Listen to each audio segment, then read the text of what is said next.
الفطرة قد خلقت فينا دون ما إدراك منا، نعلم عندها إننا مهما غضبنا فسينطفئ الغضب خلال دقائق معدودة، ومهما أخطأنا فسنصلح خطأنا. تسامحوا، فشهر رمضان بقى له أيام قليلة وسيسعدنا بزيارته، فهل تحبون أن يأتي شهر الخير وأنتم في أنفسكم حقد على أحد؟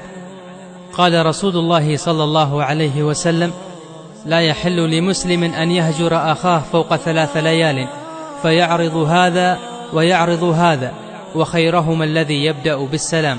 صدق رسول الله صلى الله عليه وسلم. إخواني في الله، دعونا نبدأ شهر رمضان بصفحة جديدة بيضاء خالية من المشاكل والمشاحنات والحقد والكراهية.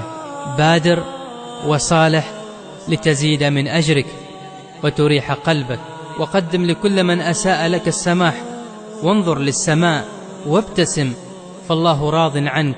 الآن أبشر بالأجر.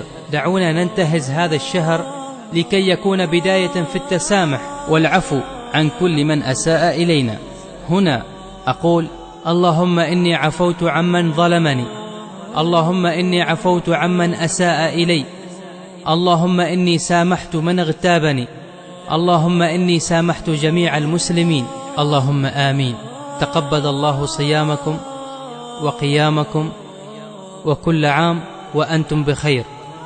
اللهم صل وسلم على سيدنا محمد. اللهم صل وسلم على سيدنا محمد. رسالة